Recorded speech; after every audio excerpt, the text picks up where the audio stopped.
Hey, so Jesse, we talk a lot about college on this show. Yeah, we do. And what we actually mean is Avondale University College, where we both got our bachelor degrees in ministry and theology. Yeah, and that's also where we became buddies and we lived in the dorms, we ate at the caf, walked to class in the sunshine. It was great. It was great. We had late night Macca's runs, we led in worship, and we also met some of our closest friends there. Absolutely. Probably one too many late night Macca's runs for me. But, honestly, studying at Avondale was the best. And we're so stoked to say that this episode is sponsored by Avondale University College. Called to make a difference? Called to beat Avondale.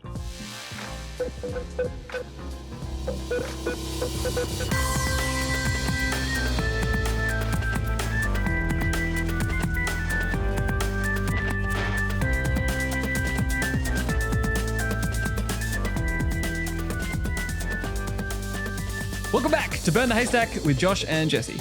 I'm Jesse. And I'm Josh. And this is a show all about saving the best and burning the rest. It sure is. And speaking of saving the best and burning the rest, we're talking about climate change. It's not a great segue, but it's the best I could do on short notice. It's a little bit sad and also horrifying, but also encapsulates what we're talking about quite well, in a way. It does. Yes. But hey, we're not here. We're not here on our own, though, Josh, to talk about this, are we? That's true. We are not. Everybody, please welcome Daniel Cocking to the show. Daniel, welcome. Thank you very much. Thank you. Thank you for having me. There is a crowd of people all around cheering you in their cars, doing their makeup at the gym right now that you are here. So thank you for being here. I'm just picturing it right now behind me. Yeah. All your groupies, Dan, all of them. Love it. That's awesome. Could you give us a quick bio, Dan? Who are you, and what do you do with yourself? What's your favorite hot drink? No. Give us your technical bio and tell us a little bit about yourself. Okay. So a bit about myself. I am currently living in Melbourne. I'm going to Mazdak Church, which is the church which Josh Wood pastors, who also is on this podcast here and there. Total legend. Great legend. He's made me a very, very nice coffee with some coffee art at home, which I didn't know was really possible. So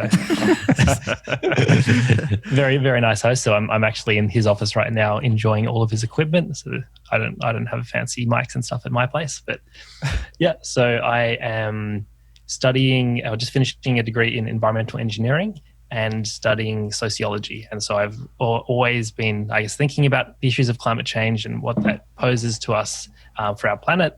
And I have,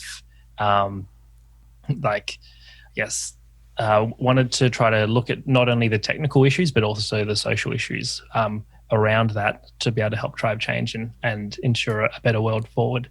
And so, yes, over my time, I've worked in a few different climate energy related roles. And so I've worked for the past 3 years as a sustainability consultant, where we've been helping advise architects and developers to make buildings more efficient.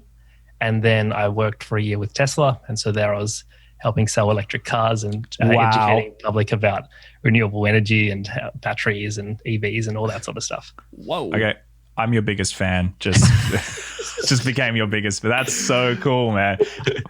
I don't want to interrupt, but I was like, whoa, working for Tesla. It was a 12-month stint, but yeah, some of the best, most fun days of my life, I think. Just hanging out, playing golf with Elon, just kicking back in Melbourne.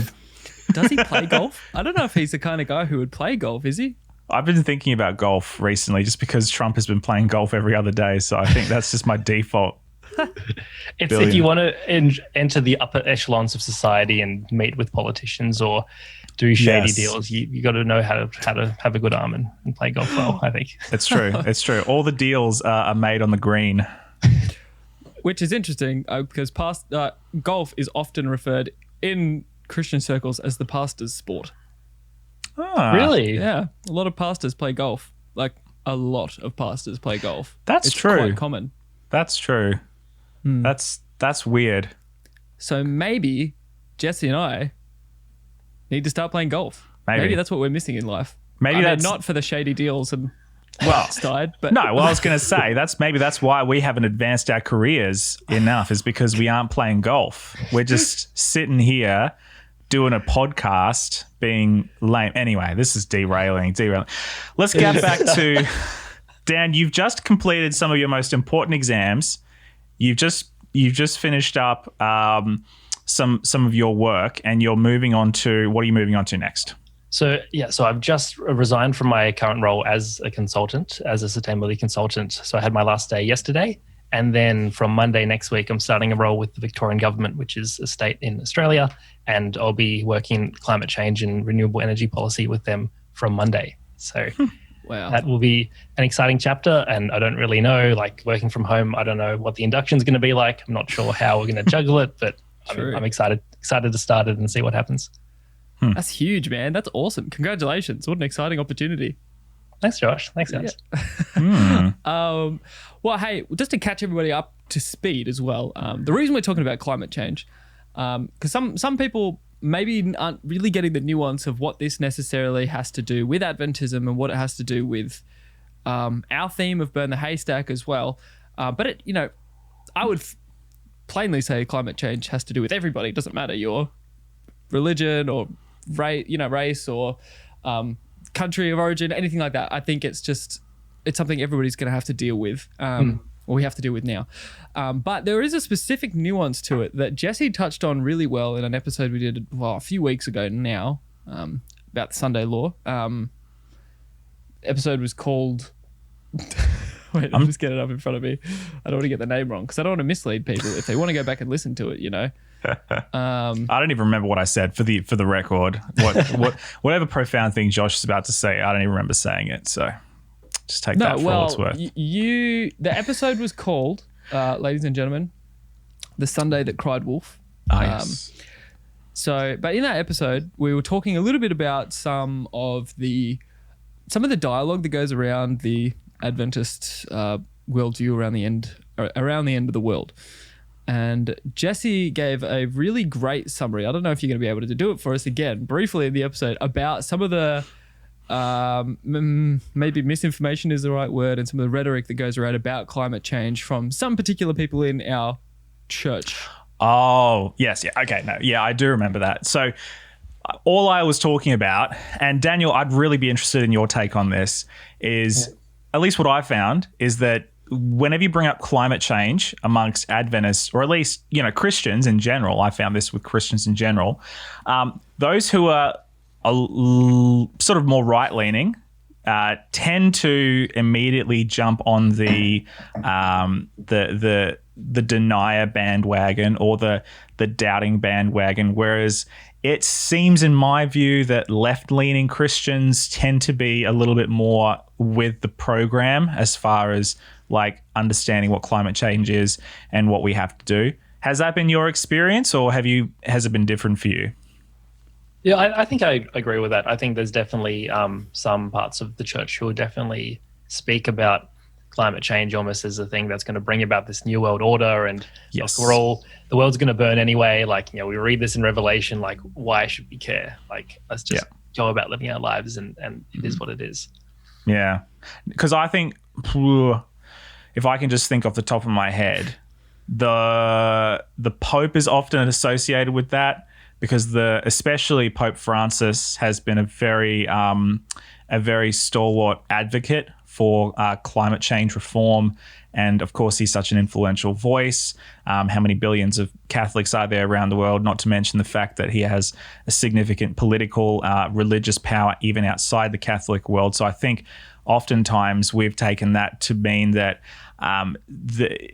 basically climate change is a front for New World Order, for mass media control, for world control, all that sort of stuff. So I don't know. It's one of those highly contentious subjects, but I think the reason why I'm so interested in talking about it with you, Daniel, is the fact that whether we like it or not, as Josh alluded to earlier, it's something that everybody's going to have to deal with eventually if we don't really take a different approach to the way that we burn fossil fuels and use energy and all this sort of stuff. So I guess should we start with maybe when did you get interested in pursuing this as a career? Did you have an interest in climate science from an earlier age, or what was that for you? And then I think let's talk about this in as little a politicized tone as possible, because I think it is really serious and important. So yeah, when did you first get interested in climate science? Sure. So I think for me, I've grown up in a family where my family been very climate conscious. My dad's been known as a greenie for much of his life, and I think that's definitely translated down into how I've seen the world. I think it definitely came real for me around the early 2000s when Al Gore came out with his Inconvenient Truth movie, and I remember watching that as a kid and that being very influential in me going, wow, like ice caps are melting, like the sea levels can rise by, I don't know, a few meters, and that's going to put all these Pacific Islands underwater, looking at the impact that would have. And so in the early 2000s, that was real for me from, I guess, an intellectual perspective. And then I spent a fair bit of my childhood going to regional Victoria, and we were friends with farmers there. And I think during the early 2000s in Australia, there was what's been known as the Millennium Drought, which was a period of subsequent years, which in the late 2000s, which brought devastation to farmers across the area because they just didn't have enough water to sustain their crops or sustain their livestock.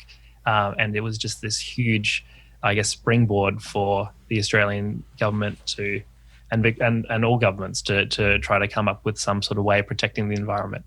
And I studied that closely then in school. I did geography for year 12. And so then we're looking at climate science there. And then I guess from beyond, I decided I'd continue it and do it in university. Oh, wow.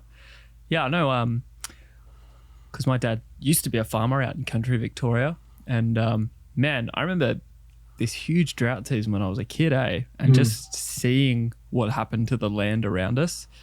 It was crazy to be a part of. So drought has always been a very real, and I'm sure there are many of our listeners who are, have seen it or grown up with it or are currently experiencing that kind of thing. But it's very real when people start talking about droughts, and then when they start talking about how droughts could get longer and worse, it's like, oh wow, that's a scary thought.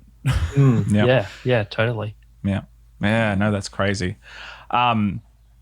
Okay, so climate change.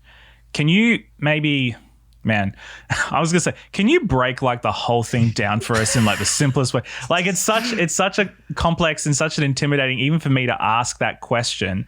But could you maybe just give us the very basic, what is climate change and how long has it been going on for?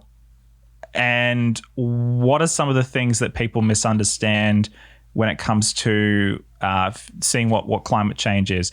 You can attack that from whatever you want, man. Like, as I said, like it's so intimidating for me. But yeah, what's a good place to start with when we talk about climate change? Sure.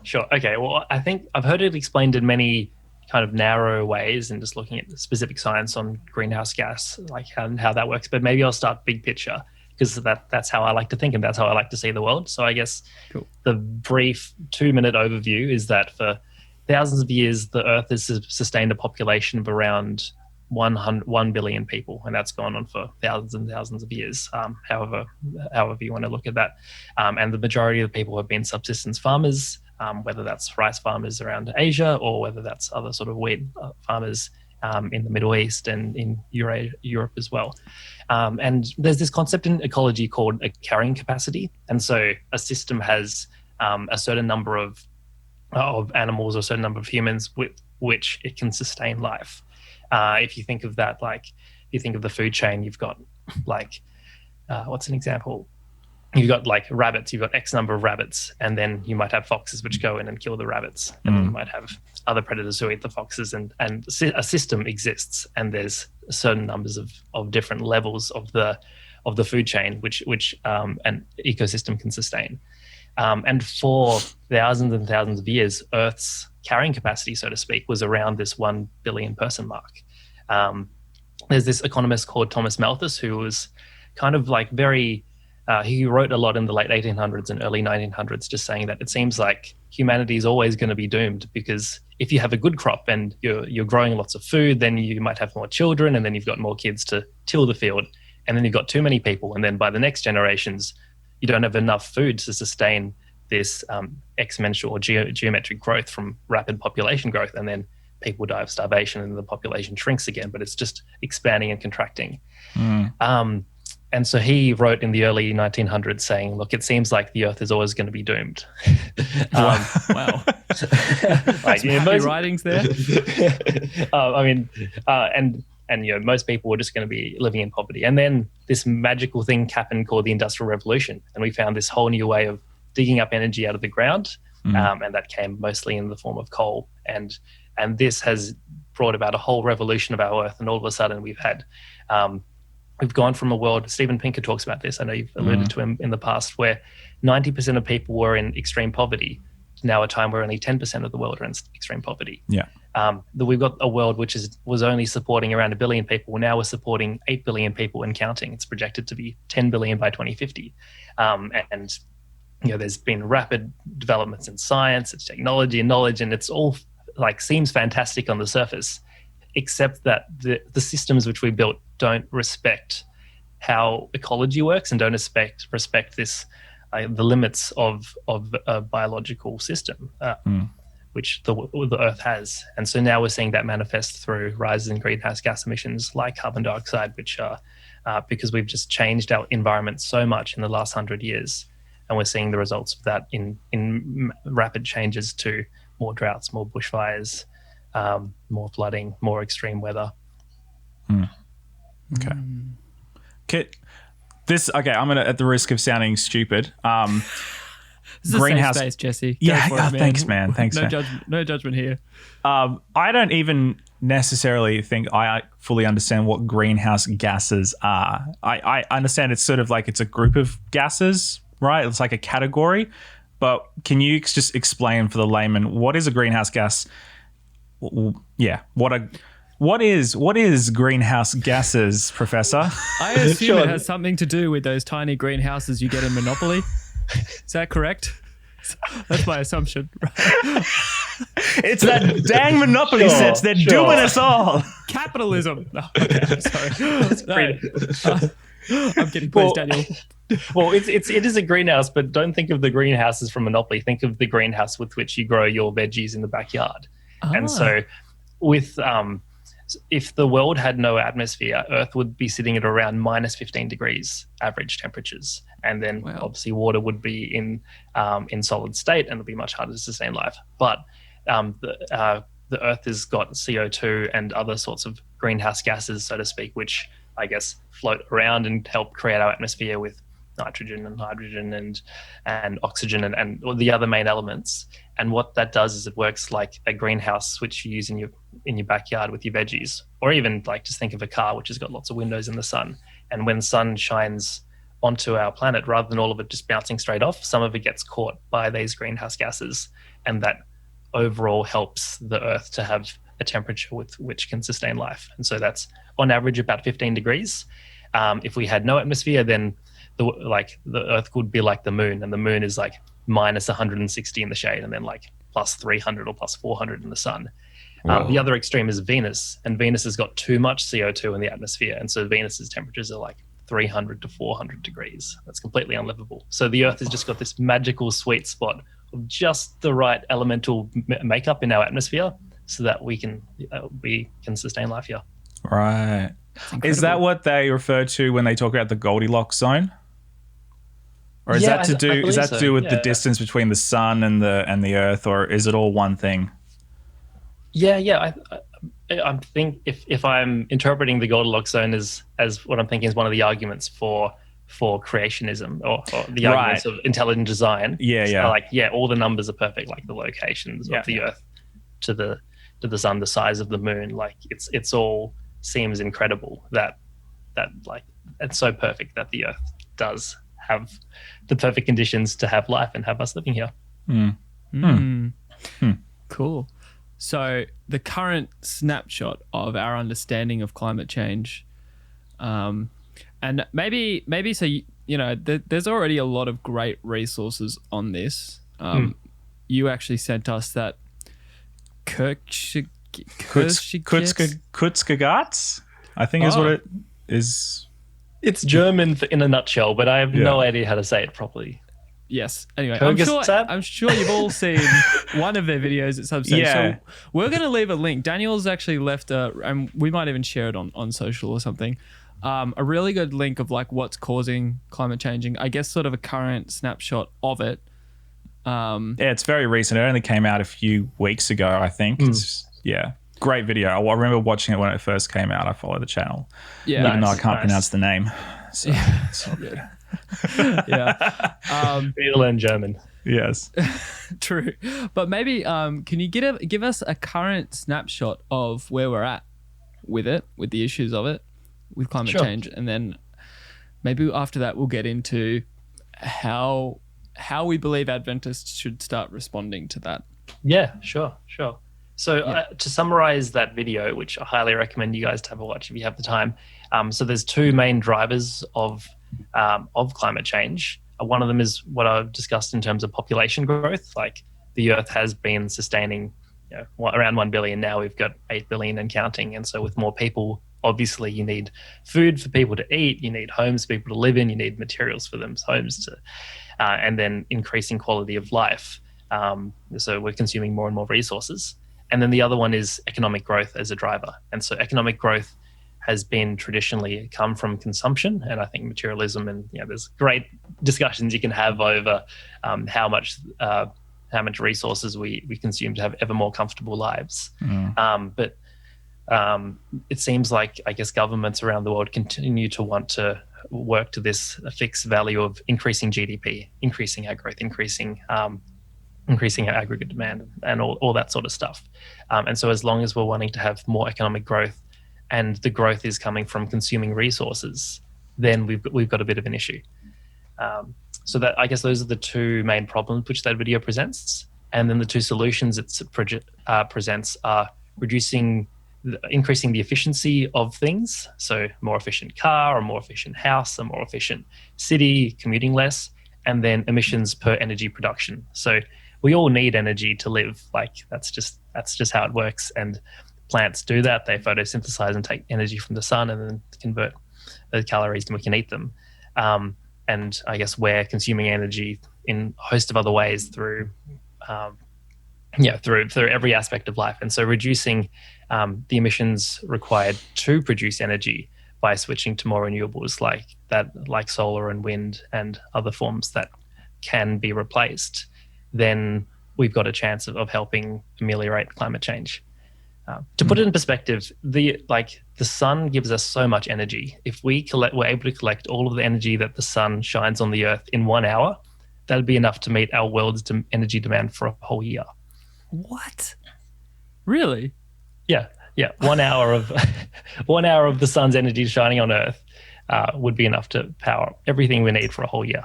But I thought that solar power was weak and lame and wow. No, that's crazy. Okay. So where we're at right now,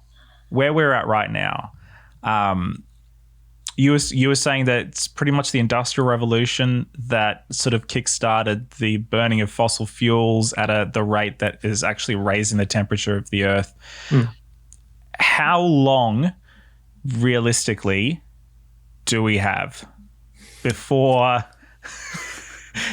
everything starts to melt and Samoa is gone and New Zealand is gone, and right? Like what are we looking at? Are we looking at 100 years, 200 years, 1,000 years, 30 years?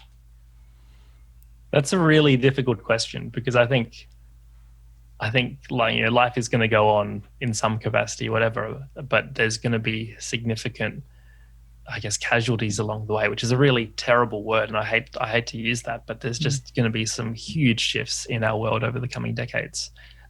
If many of you follow Greta Thunberg, she has been a fantastic advocate. She's 17 years old now, doing the schools strike for climate over the past year and a bit, and helped encourage thousands of rallies across the world pre-COVID and now virtual rallies.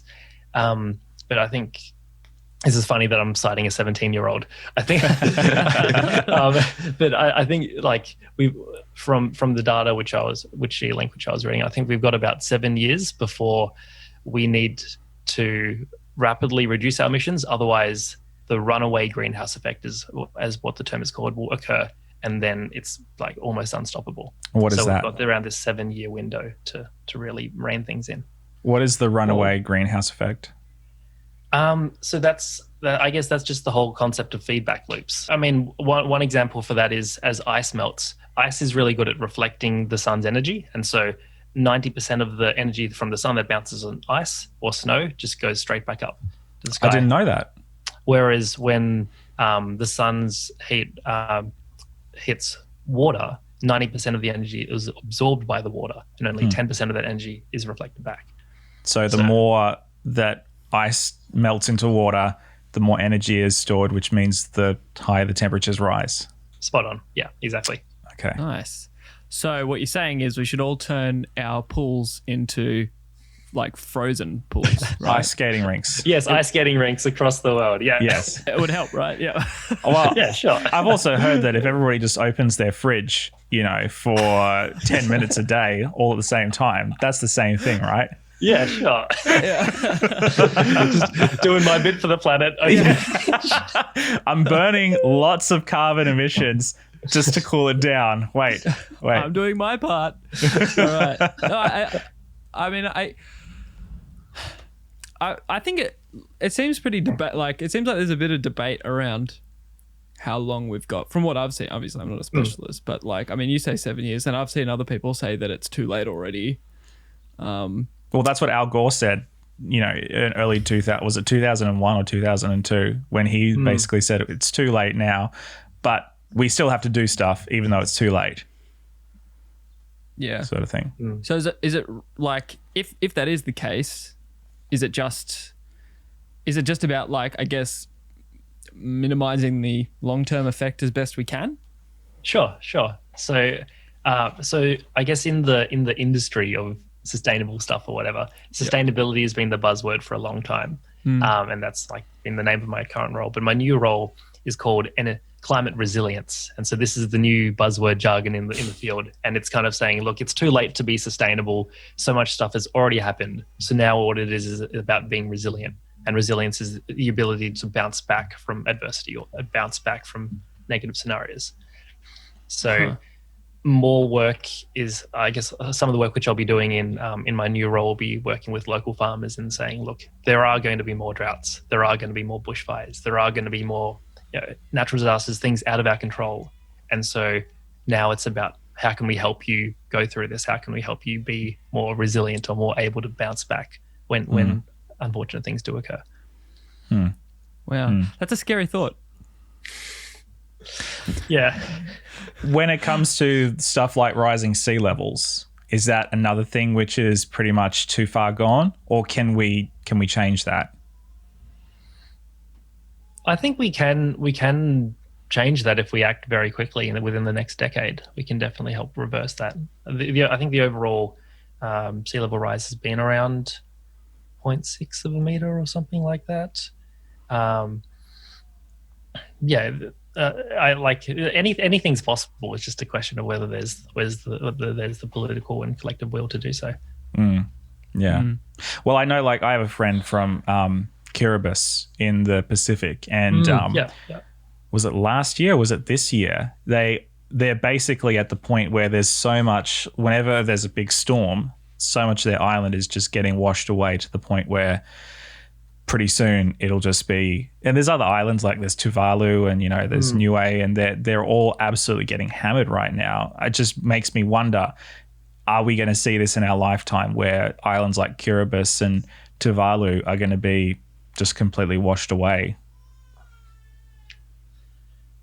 Yeah, it's scary. I don't.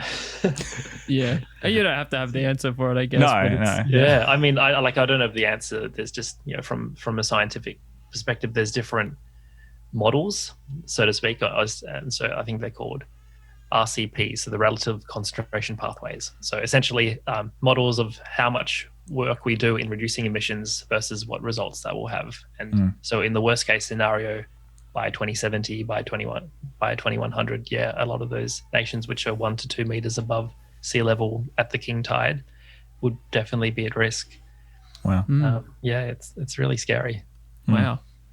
Okay, well, to lighten spirits a little bit then. Please what do. are some good things you are seeing at the moment, I guess? Like, are there good things happening that people could get behind, fixing their eye, like good, even just in our part of the world, obviously. I'm sure there's good things happening all over, but I'm sure whatever you've seen, just to have a bit of a positive spin and say it's not all bad because there are people doing things, right? Yeah. Okay. Well, I think that there are people doing things, and I think there's been huge momentum in the last year, especially around the world, of people rallying together. So because Al Gore put out his movie in the early 2000s. People have known about climate change and the issues since the 70s and the 80s, and now it seems like momentum is building, and the Paris agreements were signed in 2015. Now Biden's going to be rejoining America to them on his first day in office.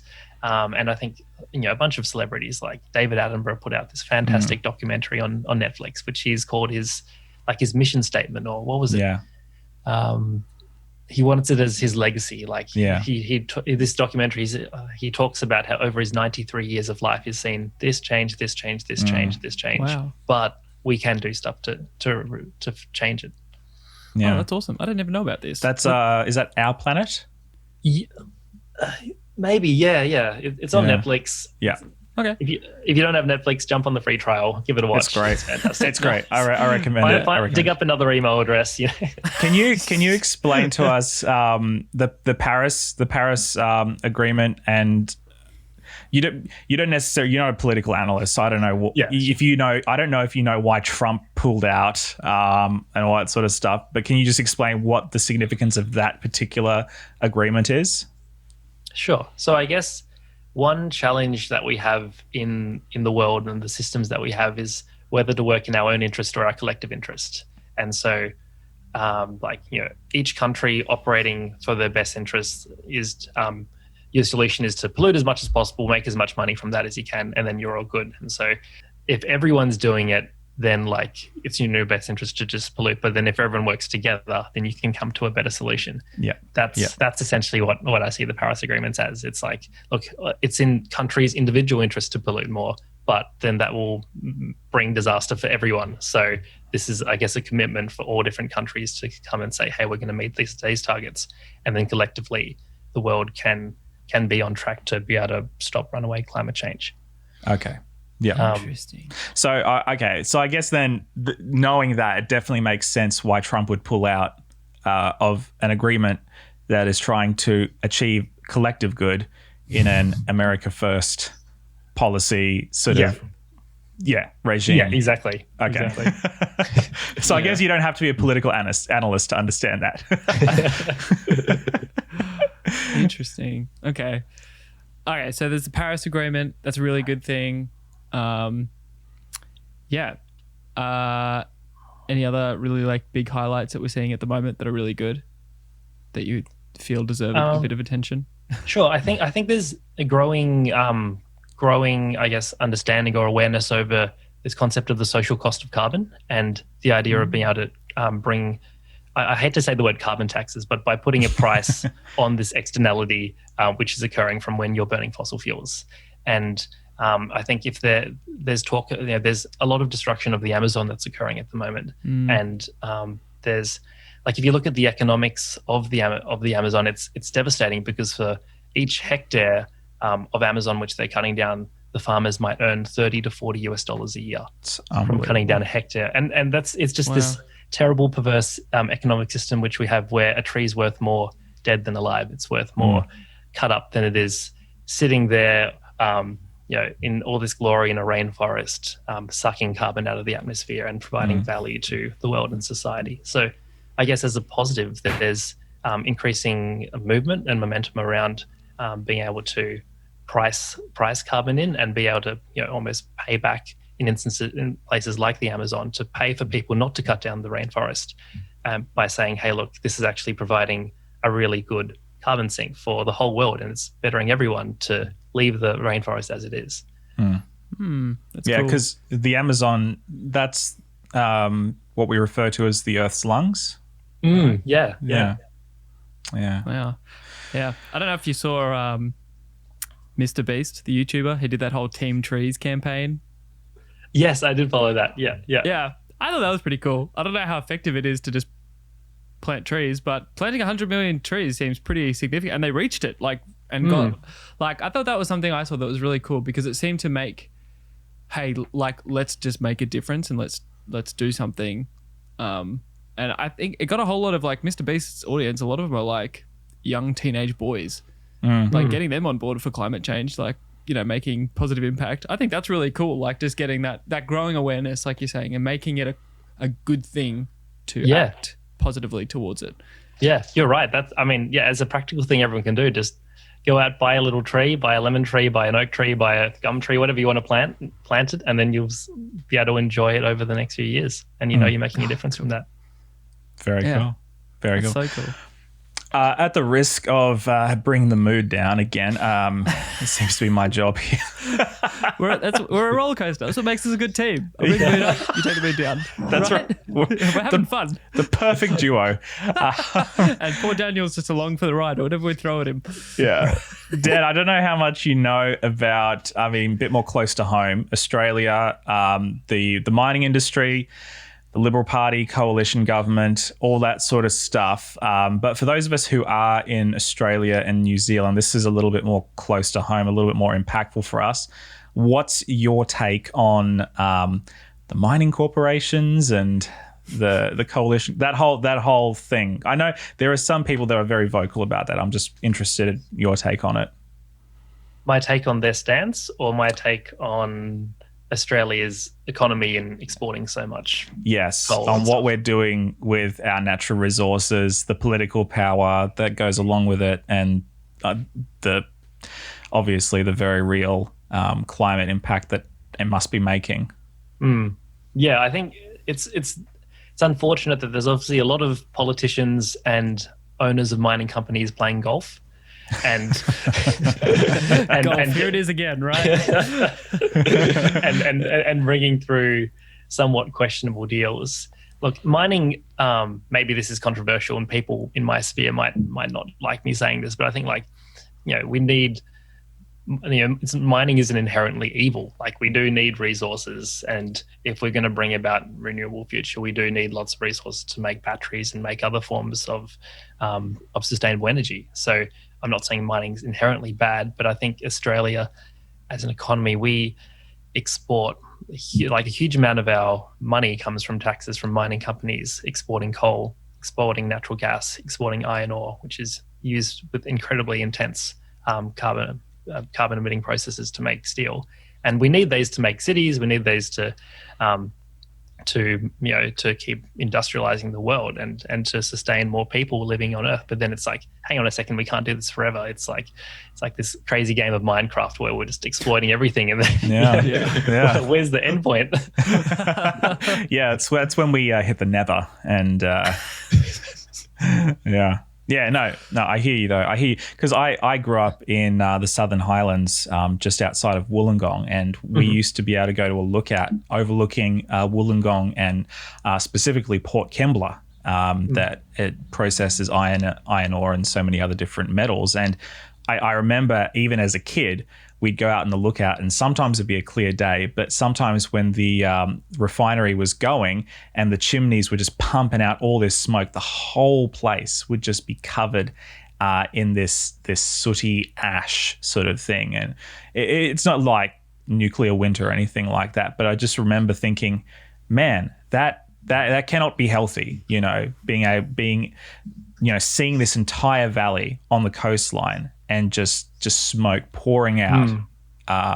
Even as a kid, I just remember thinking, that's kind of not right, in a way. Yeah. As a cool segue, I think if there was this book written, I'm just trying to find the name of the author who wrote about the life of C.S. Lewis and J.R. Tolkien, and Tolkien was seeing the impact the Industrial Revolution was having to his little country towns around the UK, from huge smoke barreling up, and part of his influence to write the Lord of the Rings and Sauron and all the smoke and gas and fire was from him being fearful, going, look at what's happening to our world. Look what we're doing. Yeah. Because, of course, at the end of The Lord of the Rings, that's what Saruman goes and does. He goes and turns the Shire into this industrial hellscape. And then, like, once they've actually defeated Sauron, they have to go back and retake this idyllic, pastoral, secluded, paradise, which has been transformed into this industrial, hellscape. Yeah, that's what the Shire represents, this lovely little community. Yeah. Wow. So cool. Wow. So let's connect this now to, C.S. Lewis, great segue to talking about and connecting this to our faith and our worldview as Adventists. Because again, I feel like a lot of people, it's like Jesus is coming soon anyway. Doesn't matter. Or this is how the world's going to end. We can't really change it. So just go with the flow. I don't know. How do you connect? Because obviously you're very passionate about climate change, but you're also very passionate about the local church. You're really involved in your local church too, from what I understand. And I think just that's awesome. Hanging out with my pastor here. I don't know. So how do you connect those two? Those two worlds. Sure. I think well, a lot of it for me comes back to the Garden of Eden and the idea that God gave Adam and Eve this garden to tend to and care for and be stewards of, and from there onwards, we've been entitled to have dominion over animals and protect animals and protect the environment around us. So that's definitely a big driver of where I come from and why I'm passionate about this, because that's our duty as Christians to care for the world that we have. Yeah, which is funny. I mean, that's kind of the first commandment we were really given was to care for the earth, and yet it seems so often forgotten. That's really interesting. Jesse, go. I was just going to say, I mean, in your experience, and we've already touched on this very early on, but why do you think there is such a split in the church on climate change? Why do you think that a lot of people don't take it seriously? And what would you say to somebody who doesn't take climate change seriously, or is perhaps a climate denier, or whatever the case may be? Sure. That's a great question. I think maybe I might say that, look, it's very easy to be ignorant and easy to just be comfortable with the lives we're looking at and not thinking about the repercussions on what our actions are having. But I guess I'd say that, look, as Christians, we're called to care about our world. We're called to be stewards. We're called to stand for justice and stand for what we see as right, and that is to love God and love our neighbor as ourselves. And I'd like to think that means that, if we're doing or supporting industries or that are polluting the world and might have repercussions, say, on some people in the Pacific Islands, then we're not making that connection. But I'd suggest that the world is global and that we should be thinking that way and thinking, what could our actions be having on people around us who are less fortunate. Especially when you consider, in some islands, how huge Adventism is there in some of the Pacific Islands, and yet other Adventists in the world are deliberately taking actions that are then hurting their Adventist brothers and sisters in islands. It's a weird, when you connect that, it's like we're actually hurting our own family. I only just draw that connection then. Wow, that's super interesting. But we're very good at not thinking about what we do. So even now, I've had some milk in my coffee, and so for milk in Australia, it costs $1 a litre, and it's hang on, $1 has somehow paid for a cow to be raised, cut down a forest. You got cow eating grass, you're feeding it grain, you're feeding it, you're supplying it with water, and then you got all this infrastructure, and then you're taking the milk from the mother, and then bringing it on a truck, processing it, bringing it to a supermarket, come to me, and it's $1. And I'm just how does this make sense? $1 doesn't represent all of the energy and all of the input that's gone into that milk. So I guess part of it is also, the way that the world's structured is that we don't really think about the carbon cost, so to speak, of what our actions are having. And so I'd say doing so would be like, as Christians, we should be trying to think beyond just the face value. We should all be moving out to the country, growing our own tomatoes, potatoes, and raising our own tofu, slaughtering our own tofu on the block.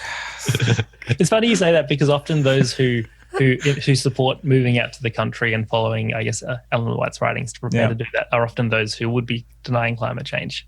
Or is that maybe that's a generalization I shouldn't say.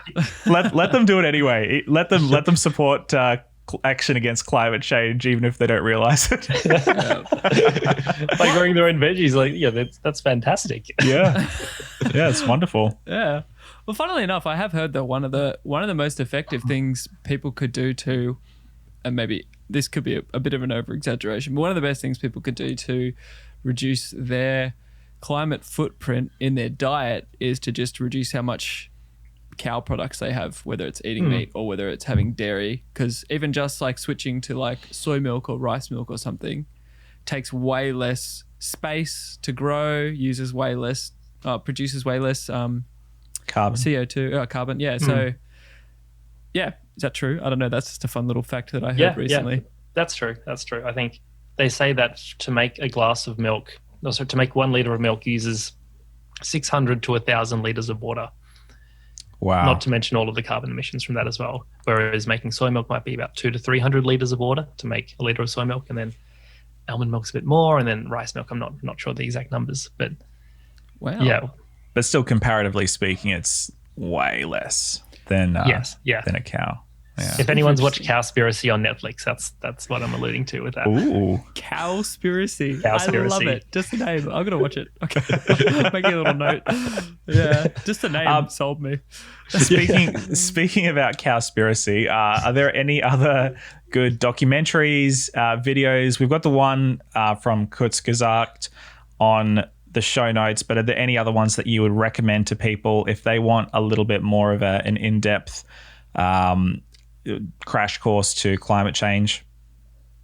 Yeah, I'd definitely say the Kyrgyzstan in a nutshell one, and then Our Planet, the most recent David Attenborough one, is fantastic. For those of you who are in Australia, this guy called Craig Rucastle has put out a series, Fight for Planet A, and also previously a one called War on Waste. And so in these episodes, he talks a lot about the science around climate change, and he really brings it home by like talking about the big picture, but then also following families, and he follows 5 or 6 families in their journey over a few months to try to reduce their emissions. And I think that's really cool, because that's how he has a stat that if every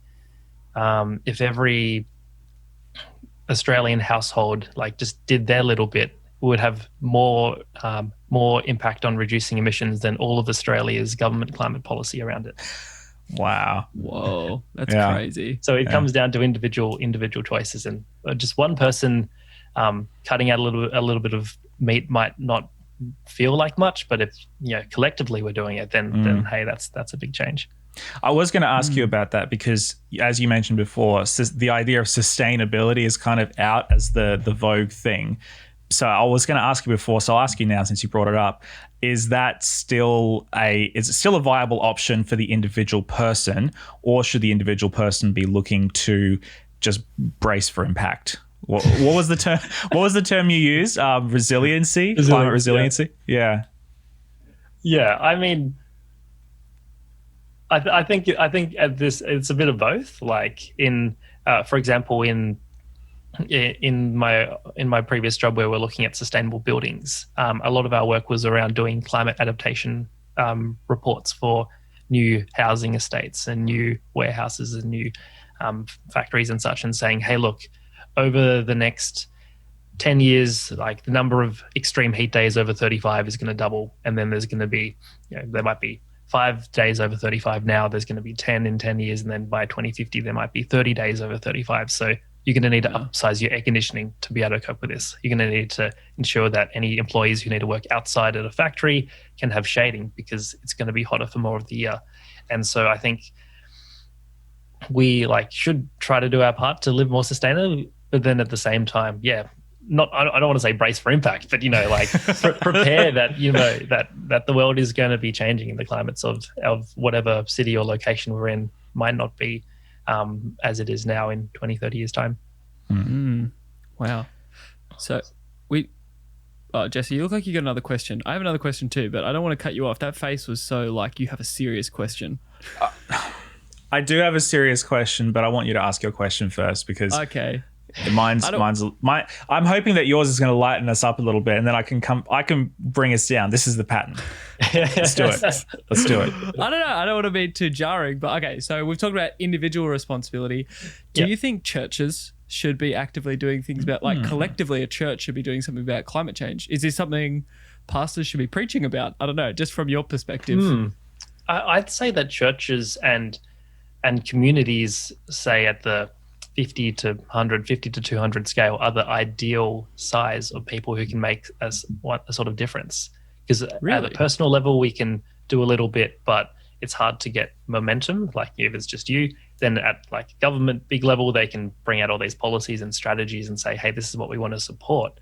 But communities really can make change because people are bouncing off each other. They can see like easy wins as you're making a difference. So whether that's in, say a good example is maybe reducing waste. And let's say if like a church got together and said, hey, look, we're all going to try to go composting and we're going to switch over, then, hey, you've got all these amazing stories and you can get experiences from people in your community as to the change you're having. Wow. So there's this course online, which is free at the moment because of COVID, called Think Resilience. And Think Resilience talks about the different levels where you can have an impact. And they say that the community level is the most powerful way to bring about climate resilience. That could definitely translate to church. Yeah. Okay. Wow. Is there anything that, like, just real rapid fire, like you walk into your local church? I know, like, right now is not the best idea of walking into your local church depending on where you're at. But let's say you're going into your local church, you're just doing church as normal. Are there any things that you see that churches are doing that you're like, there could be a better way for being more environmentally efficient or environmentally friendly? Wastage, power usage. What do you reckon? That's a hard one. That's a really hard one because from like a building design level, if a church is only used 2 to 3 hours a week, there's actually not much point spending a huge amount of money and making it really efficient because it's only used a few hours anyway. So probably the most efficient way is to find the most efficient use of a church asset is to find ways for it to be used throughout the week. And then you've got this brick and mortar building, which can be serving the community 7 days a week rather than just a few hours on the weekend. In terms of reducing waste, I think this is always an ongoing discussion which churches have as to whether you want to have disposable plates if you've got a potluck or something like that. And the convenience of that often outweighs the burden of having to find people each week to be able to do the washing. So that's something where I guess a church would have to decide, hey, is this a change that we want to make and show that we can be making a difference in reducing waste? Then, hey, we could do this. If okay, so let's talk disposable plates. Just since you brought it up, Sure. Right? So you got. I'm assuming washing your dishes. That's the most efficient, or is it not? Yes. Okay. Well, so there's debates. There's this thing called a life cycle analysis, which looks at a product or like something like, say, a cup from cradle to grave. So right from getting the materials to make it, and then you transport it to wherever you're using it, then you use the cup a bunch of times, and then you dispose of it. In terms of carbon, often coffee cups or disposable coffee cups or disposable plates use less carbon than having crockery, which might only be used a few times and then washed very heavily and washed very inefficiently, because the energy used to make the hot water is often more than how little energy it takes to use plastic. Which is a bit scary, because like the whole movement of like, let's like use keep cups and not use disposable cups is great from a waste perspective. But then from a carbon perspective, if you're like really rigorous in your washing and you've got a cup and you like wash it with super hot water for 30 seconds, you're actually like doing more emissions from that than than if you had a very cheap plastic cup that you threw Yeah. away. I wonder how many keep cups Josh and I have between us. It's so bad. So, I mean, this is a challenge too that I think a lot of people just see it as environmental issues. They throw it all into one category, but really, like, emissions and climate change is kind of a different issue to our waste problem that we have. Yeah, sure. That's true. Yeah, and I don't know if a lot of people actually draw the line between them, that often the solution for one can make more of a problem for the other, which is frustrating. So when it comes to stuff like paper straws, bamboo forks and knives and spoons, paper plates or bamboo plates or whatever it is that sort of your good zone as far as minimizing like that sort of disposable stuff, like the biodegradable, recyclable stuff, as opposed to like the cheap and nasty sort of dollar shop plastic plates? Yeah, definitely. So when I was living in Vancouver for half a year in Canada, and over there they've got fantastic waste processing, and so there I think the university I was at had a policy where all cups, plates, crockery has to be compostable. And so everything is bamboo or timber or wood, and it's great. And the church had a similar policy. So the church I was at, shout out to anyone listening from Oak Ridge, they had all of their crockery and plates and stuff all compostable, and there's just a big compostable bin where you put it all in, and then that's processed, and that's actually used by the city to make energy, which I think is really cool. Wow, that's cool. That is cool. And I should actually mention as well, South Korea is one of the countries I think that is doing this really well of processing a lot of their waste and recycling that into energy. But actually it's happening in New Zealand now. There is a company called Bioplant. I'm not sure if you've heard of it, Dan, but they're setting up a whole bunch of plants here in New Zealand to process waste all throughout the country. And their goal is to get wastage here to zero in like 20, 30 years. Yeah, awesome. But we'll see how it goes. It's only at like the beginning stages. Wow. That's cool. So church is making an effort in maybe switching to at least, or I don't know, maybe, compostable, compostable plates, cups, all that sort of stuff, unless they have a very efficient way of washing their cutlery, right? Yeah. I mean, if they got really efficient, like industrial dishwashers and all that infrastructure there, then hey, do that, and that's great. Okay. Which is what we have at our church, which is really cool. Awesome. That's massive. Yeah. Josh is like, phew, I don't have to throw it all out. Maybe I've still got PTSD because at my church growing up, we didn't have a dishwasher, and it was an Asian ethnic church, so we'd have potluck every week, and it would always be the youth's responsibility to do the dishes. So you have a vendetta against dishwashing now. It scarred you that horribly. It scarred me because we'd have a potluck with maybe 80 people, and there's just mountains of plates and one basin, or one tap with two basins, and you'd have one person washing, one person rinsing, and then like an army of 4 people all drying with their tea towels, and you just see the tea towels getting more and more unsanitary as the stuff then went on. Yeah, I think we can all resonate with that at some level. Yeah. Yeah. Wow. Okay. So church. Wait, we'll come back. I just want to finish up this. So I asked another part. Do you reckon pastors should preach on this? It's interesting from your perspective. Ooh. And it's all right. I don't know if there's necessarily a right or wrong answer. But is it something that you kind of wish was just at least mentioned from the pulpit, even just as a part of another sermon, or I don't know? I think it'd be great to be mentioned more frequently, because it comes down to how we live, and it comes down to understanding and reading the Bible, in a culturally relevant way. And I think, especially at this moment, now that there's so much momentum around climate change and us thinking about, hey, what is my impact on the world and the environment having? I think it definitely makes sense to be preaching about that, and us thinking more globally and thinking more collectively as to what our decisions might be having on others. Cool. Very good. Very good. All right, Jesse.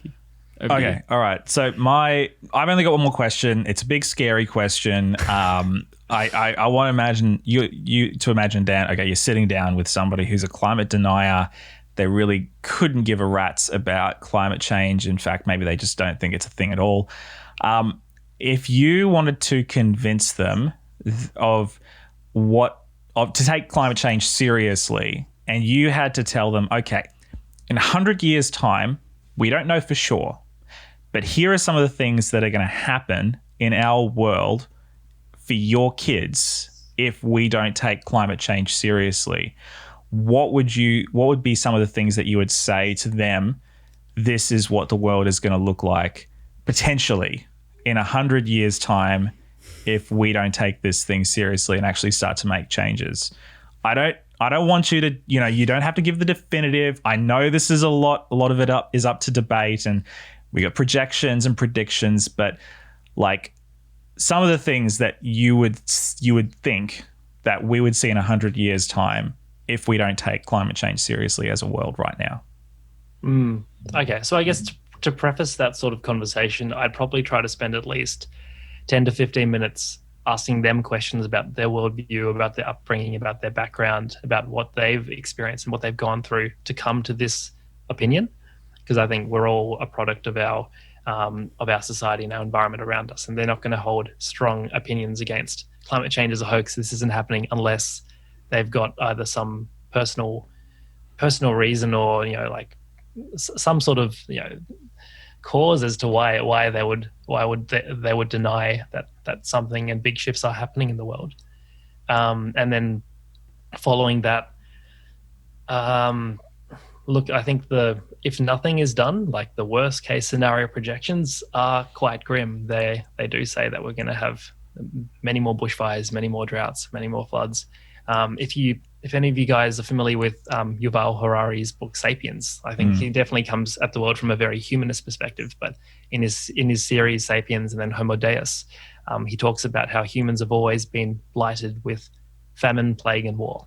So throughout human history, up till the Industrial Revolution, people have always thought, oh well, a famine's happening. This is because of the gods. This is because something out there is happening. Plagues are happening. This is something we can't control, and wars are happening because there's conflicts and stuff.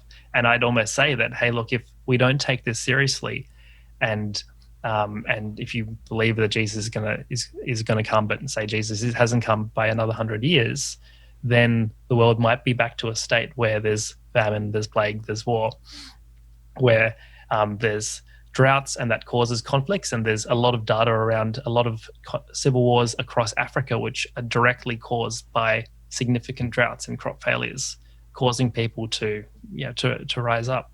And in terms of famine, for those of you who've seen Interstellar, I think Interstellar is set around 2060, 2070. I was literally thinking about Interstellar as you were describing this stuff. Yeah, like Interstellar is literally a potential result in the next 100 years because of adopting monocropping and us in the industrial agricultural system by cutting down wild forests and biodiversity and just having one crop and using lots of unnatural fertilizers around it. Then we could genuinely see just like crops failing and us unable to provide enough food for everyone. So it is grim, and I just implore anyone who was thinking that way to say, hey, look, actions do have consequences. That's just a basic fact. And to deny that what we're doing is having some cause on other people, I think is very selfish or at least ignorant. Yeah, no, thank you. And I know we all don't want to eat okra pretty much 24/7. I'm pretty sure that's like the only thing that were growing. Matthew McConaughey was growing. Yeah, I think, and I ask you that question because I think a lot of the time in the moment that we're living in and we're having all these conversations, and yet we're looking outside our windows and we're seeing beautiful trees and flowers, and we're seeing rain coming down, and we're seeing the weather get cold and it get hot again. And for many of us who aren't affected by the bushfires, the droughts, on a very personal level, those of us living in cities, we see running water. Who cares? Our lives are going on, and yet we have this, as you just alluded to, in 100 years' time. That's not a long time. Even if we're not alive, then it's going to be the lives of our kids, and that's, I think, something that we really need to definitely take seriously. Because, I mean, if we're having kids, we're all in our late 20s. Josh has just had a little baby girl. I mean, Josh doesn't want that for his daughter. Yeah. He doesn't want that for his daughter's daughter. I mean, it's got to be as simple as that, right? Yeah, absolutely. Yeah. Okay. I'm thinking of that Simpsons quote. Someone please think about the children. Yes. True. Thank you. Yes. Oh man, Dan, you've just been so succinct and eloquent in your words. You've been an amazing guest, so thank you so much. So let's just recap. I want to finish on just practical, like keeping the practical solutions at the forefront, making this actionable for people. We've seen the picture of what it's like. We've gotten some theology. We've already had some practical steps, but I guess just recapping on that. Obviously, first and foremost would be to get pretty educated on it, right? Yep. And so we'll leave some resources. Dan, you can even send us more after this if you want, and we'll just send it all out to our crew, and you all can get educated, get woke. Is that what the kids say? Or am I using that wrong? Please don't. Okay. Yeah, just something to get woke. But as far as like practical solutions for individuals and churches or even small groups, I mean, we talked about maybe making like a policy change for your church to switch to, if you're using plastic, to instead use to something like more environmentally friendly, like compostable. Are there any other cool things you could think, like you could maybe envision like small groups or churches doing, or even just individuals? Yeah, sure. I think any journey or any big challenge starts with the first step, and doing something small and getting a quick, easy win can be really satisfying, both for you individually and also if church communities come together and say, hey, we want to take actions, we want to do little things. So for those of you who've been in parts of the world with lockdowns and had been stuck at home, I know in my house and lots of friends have taken up gardening. And I think gardening is a great way to be more connected with the world around us. And so for me, I've like started a little herb garden, and then my parents have planted some snow peas. And so just last week we harvested some snow peas from the backyard, put it on the salad. It was delicious. So good. Awesome. Little things like that are so satisfying because you literally see this little seedling grow and grow over the months, and then you can reap it. And I think it just being connected to nature and the environment like that can link to so many different parables and give a better understanding on the world when Jesus was here, to read the New Testament in a new light. So I'd say that's definitely like, just go plant some carrots, go plant some snow peas, go play around outside. I think that's a great step. Hi. Cool. Yeah. I know like some people might get really passionate and might want to be like try and change their whole church, but yeah, I guess just from somebody who works in church, it's probably better if you just start small, start like yourself, and then just if you have a small group or a Sabbath school group or something, even just having a little challenge, like you mentioned before, like having a little compost challenge or something. Yeah, I think that'd be great. Like have a challenge. How little rubbish can you put in the bin? Like how much can you compost? How much can you recycle? How much can you repurpose? For me at our household, we've just got a little puppy. We've got this cute little border collie, and we found that the best way to keep her entertained is not by buying her toys, but just letting her play with stuff that we chuck in the recycling bin. So she loves little plastic water bottles, and she's just be entertained for hours playing with the water bottle. So it's like, all right, like contributing to plastic waste, but hey, we found a very cool like way to use it. Yeah. That's totally. I've got a little puppy as well. A couple of you might know that. And we bought him a couple toys as well, but it was so ironic. We have this plastic little just pot that, some little plant came in, empty pot in the backyard, and he spends most of his time chewing on that and playing with that rather than the toys that we spent money on. It's very frustrating. But there you go. Yeah. But yeah, Josh, I guess in terms of practical steps, I think it comes down to different people, small groups at church, saying if they come together and get educated and say, hey, look, this is something that we want to make a difference on. If a small group sets themselves a challenge and, hey, we want to compost more, we want to recycle, we want to all buy a tree and all go plant a tree in our backyards. I think that's fantastic. And then years on, you'll be able to look at this grand big tree and be like, I did that. Yeah, wow. I did my little part. Yeah. I love it. Awesome. I love it. All right. Cool. Well, thanks so much, Dan. This has been great. I love this. I feel like we've covered so much ground in this episode. So I'm going to recommend to people at the end of the episode, you probably shouldn't have listened to this at 1.5 speed. You probably should have just listened to it at 1 time speed. So you might have to listen to it again. But maybe just slow it down. Maybe just slow it down. Just do it at 0.5 speed. Yeah. So I've never listened to a podcast Couldn't like do that. Any final things that you wanted to share, Dan, or are you feeling good? I'm pretty happy to finish on some practical little things that we can all do. I think that's great. Yeah, and I think just being more aware is the perfect first step. Yeah. So good. All right. And we'd love to hear what all of you think. So please reach out, share with us on social what your thoughts are on all of this, what you think Adventists should be doing or Christians, and how you see it with the world. We'd love to hear from you. And the best place to go for all things Burn the Haystack is burnthehaystack.org.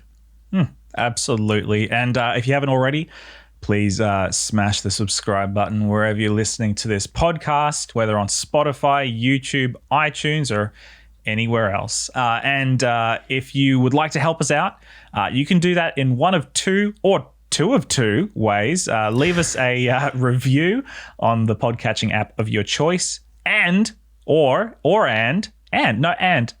go and buy a t-shirt or a hoodie or something like that.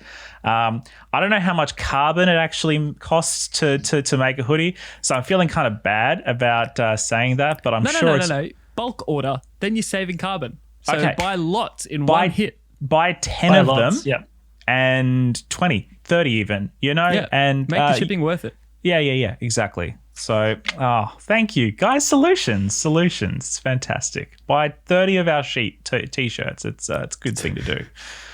Sheets. Buy 30 of our new Burn the Haystack sheets. Coming soon. Everybody will want them.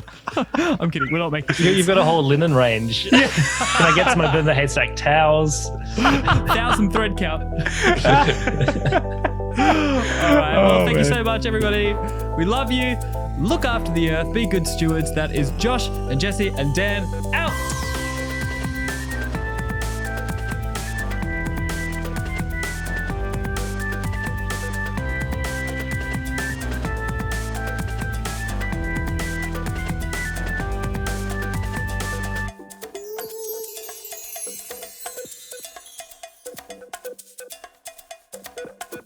Bye.